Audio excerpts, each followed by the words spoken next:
বলছে how doctor Sarvepalli Radhakrishnan described fundamental rights in the Constituent Assembly.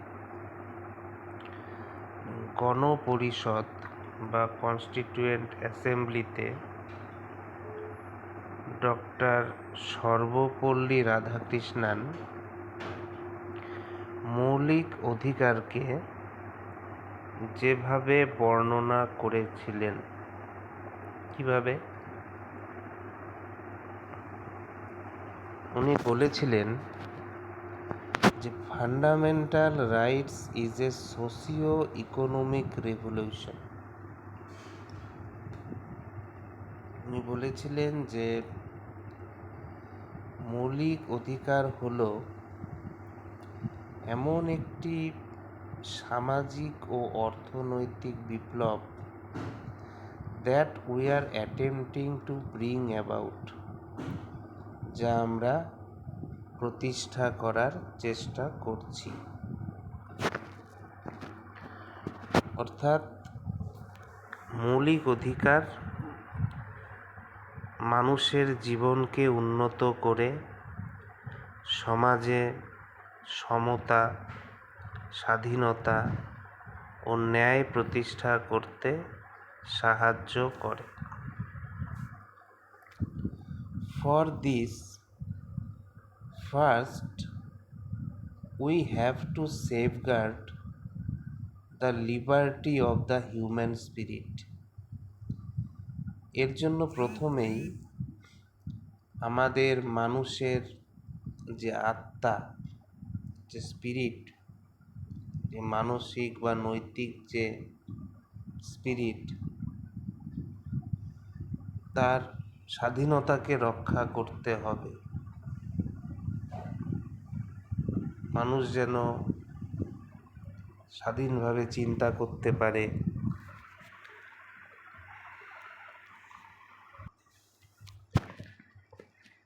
মানুষ যেন স্বাভাবিকভাবে চিন্তা করতে পারে, মত প্রকাশ করতে পারে ও নিজের ব্যক্তিত্ব গড়ে তুলতে পারে। তারপরে বলেছে যে it is no good creating conditions of freedom without producing a sense of freedom. অর্থাৎ উনি বলেছে যে it is no good creating conditions of freedom without producing a sense of freedom. অর্থাৎ স্বাধীনতার পরিবেশ তৈরি করলেই হবে না, মানুষের মনে স্বাধীনতার অনুভূতিও সৃষ্টি করতে হবে। মানে শুধু আইনে স্বাধীনতা দিলেই যথেষ্ট নয়, মানুষকে বাস্তবেও সেই স্বাধীনতা অনুভব করতে হবে। The mind of man must have full liberty to flower and mature and to grow to its fullest stature. অর্থাৎ মানুষের মনকে পূর্ণ স্বাধীনতা দিতে হবে, যাতে তা বিকশিত, পরিণত এবং সর্বোচ্চ পর্যায়ে উন্নত হতে পারে। অর্থাৎ স্বাধীন চিন্তা ও শিক্ষা মানুষের সর্বাঙ্গীন বিকাশ ঘটায়। The progress of man is due to the play of his mind, now creating, now destroying, always transmuting. মানুষের অগ্রগতি তার মনের সৃজনশীল চিন্তার ফল। কখনো সৃষ্টি করে, কখনো পুরনোকে ভেঙে নতুন রূপ দেয়। অর্থাৎ মানুষের চিন্তা শক্তি, নতুন আবিষ্কার, উন্নতি ও পরিবর্তনের মূল কারণ।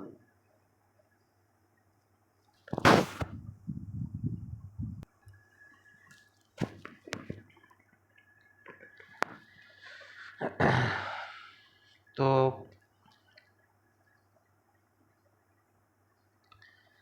বলেছে the progress of man is due to the play of his mind. তো পড়লাম এখনই। তারপরে বলেছে we must safeguard the liberty of the human spirit against the encroachments of the states.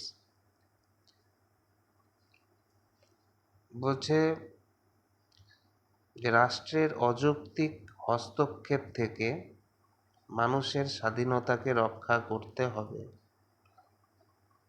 রাষ্ট্র যেন মানুষের মৌলিক অধিকার অকারণে কেড়ে নিতে না পারে। While state regulation is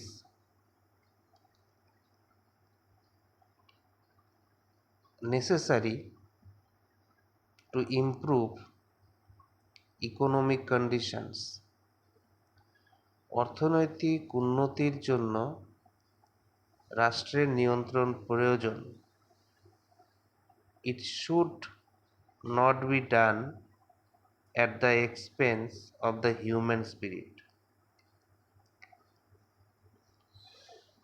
কিন্তু তা মানুষের স্বাধীনতা ও মর্যাদার বিনিময়ে করা উচিত নয়।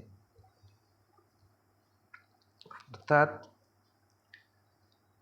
রাষ্ট্র উন্নয়নের জন্য আইন করতে পারে, কিন্তু সেই আইন যেন মানুষের মৌলিক অধিকার ও স্বাধীনতা নষ্ট না করে। তাহলে ফান্ডামেন্টাল রাইটস মানে সোশিও ইকোনমিক রেভলিউশন, সামাজিক অর্থনৈতিক বিপ্লব। প্রথম লক্ষ্য মানুষের স্বাধীনতা ও মর্যাদা রক্ষা করা। শুধু আইনি স্বাধীনতা নয়, বাস্তব স্বাধীনতার অনুভূতিও জরুরি।